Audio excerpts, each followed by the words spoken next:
السلام علیکم ویورز۔ حضرت موسیٰ علیہ السلام کی حضرت خضر علیہ السلام سے ملاقات۔ ایک مرتبہ بنی اسرائیل نے آپ سے پوچھا کہ تمام انسانوں میں سب سے زیادہ علم والا کون ہے؟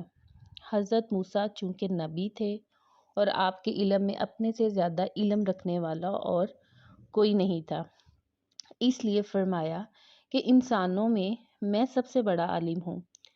یہ بات اگرچہ فی نفسہ درست تھی، مگر ادب کا تقاضا یہ تھا کہ حضرت موسیٰ اس کو اللہ کے علم کے حوالے کرتے، یعنی کہہ دیتے کہ اللہ تعالیٰ ہی جانتے ہیں کہ ساری مخلوق میں بڑا عالم کون ہے۔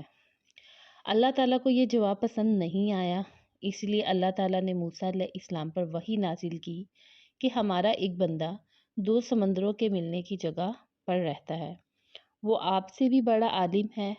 موسیٰ علیہ السلام نے سوچا کہ اس بندے سے ضرور استفادہ کرنا چاہیے، اس لیے اللہ تعالیٰ سے عرض کیا،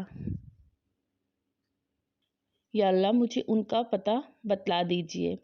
اللہ تعالیٰ نے فرمایا کہ ایک مچھلی اپنے ساتھ رکھ لو اور جس جگہ یہ مچھلی تمہارے ہاتھ سے نکل کر سمندر میں داخل ہو جائے وہی تمہاری منزل ہوگی۔ چنانچہ حضرت موسیٰ علیہ السلام خادم کو ساتھ لے کر چل دیے، یہاں تک کہ یہ دونوں چلتے چلتے ایسی جگہ پہنچ گئے جہاں 2 سمندر ملتے تھے۔ موسیٰ علیہ السلام نے وہاں کچھ دیر آرام کیا، اسی دوران مچھلی ان کے سامان سے نکل کر سمندر میں داخل ہوئی اور خادم یہ دیکھ رہا تھا۔ موسیٰ علیہ السلام جب جاگے تو خادم یہ واقعہ حضرت موسیٰ کو بتانا بھول گیا اور دونوں آگے بڑھتے چلے گئے۔ کچھ دور جا کر انہوں نے اپنے خادم سے کہا، میں تھک گیا ہوں اور بھوک بھی لگی ہے، اور وہ مچھلی لاؤ تاکہ میں اس میں سے کچھ کھا سکوں۔ خادم نے کہا، جب چٹان پر آپ آرام کر رہے تھے تو اس مچھلی نے دریا کا راستہ لے لیا۔ حضرت موسیٰ کو تو اسی جگہ کی تلاش تھی، اسی لیے پھر وہ اسی جگہ واپس چلے آئے۔ وہاں انہوں نے اللہ کے ایک بندے کو دیکھا جن کو اللہ نے مخصوص علم عطا فرمایا تھا۔ حضرت موسیٰ علیہ السلام نے ان سے کہا کہ اللہ نے جو کچھ آپ کو علم دیا ہے وہ مجھے بھی سکھا دیجیے، مگر انہوں نے جواب دیا کہ تم صابر نہ رہ سکو گے، اور جن باتوں کی آپ کو پوری واقفیت نہیں ان پر آپ صبر کر بھی کیسے سکتے ہیں؟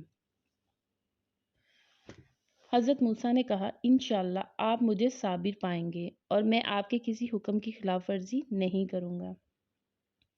آخر جب انہوں نے زیادہ اصرار کیا تو اس اللہ کے بندے نے کہا، تم میرے ساتھ رہنا چاہتے ہو تو شرط یہ ہے کہ میں جو کام کروں اس کے متعلق مجھ سے کوئی سوال نہیں کرو گے، یہاں تک کہ میں خود اس کی وضاحت نہ کر دوں۔ حضرت موسیٰ علیہ السلام نے یہ شرط منظور کر لی اور دونوں سفر پر روانہ ہو گئے۔ جب دونوں ایک کشتی پر سوار ہوئے تو اس اللہ کے بندے نے کشتی میں سوراخ کر دیا۔ حضرت موسیٰ علیہ السلام اس پر ناراض ہوئے اور کہا کہ کیا تم نے اس لیے کشتی میں سوراخ کیا ہے کہ اس میں سوار لوگ ڈوب جائیں؟ یہ آپ نے بڑا خوفناک کام کیا ہے۔ انہوں نے شرط یاد دلائی تو آپ نے کہا کہ میں بھول گیا تھا، اب ایسا نہیں ہوگا۔ آگے بڑھے تو خشکی پر ایک لڑکا ملا جسے انہوں نے قتل کر ڈالا۔ اس پر حضرت موسیٰ بگڑ گئے اور کہا، آپ نے بغیر کسی قصور کے اس کو مار ڈالا، آپ نے بہت برا کیا۔ اس پر انہوں نے کہا، میں نے کہا تھا آپ میرے ساتھ نہ چل سکیں گے۔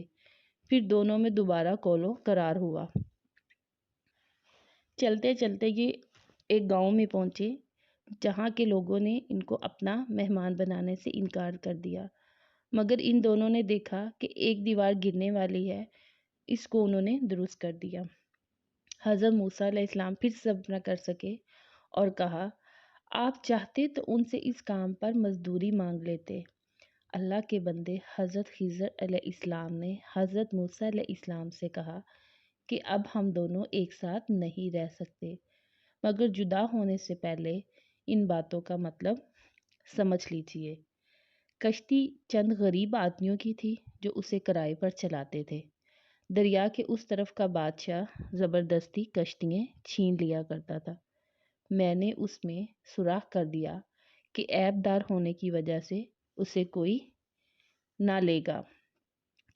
رہا لڑکا تو اس کے ماں باپ ایماندار تھے، مگر یہ سرکش اور کافر تھا۔ مجھے اس بات کا ڈر تھا کہ یہ لڑکا ان دونوں کو سرکشی اور کفر میں نہ پھنسا دے۔ میں نے قتل کر دیا کہ اللہ انہیں اس کے بدلے مہربان اور نیک بیٹا عطا کرے۔ دیوار شہر کے 2 یتیم بچوں کی تھی، جس کے نیچے ان کی دولت دفن تھی۔ ان کا باپ نیک تھا، اگر دیوار گر جاتی تو دوسرے لوگ ان کی دولت پر قبضہ کر لیتے۔ اللہ تعالیٰ کی مرضی یہ تھی کہ دونوں جوان ہو کر اپنا خزانہ نکال سکے۔ یہ جو کچھ ہوا تمہارے رب کی رحمت کا نتیجہ تھا۔ میں نے اپنی طرف سے کچھ نہیں کیا۔ یہی وہ باتیں تھیں جن پر آپ صبر نہ کر سکے۔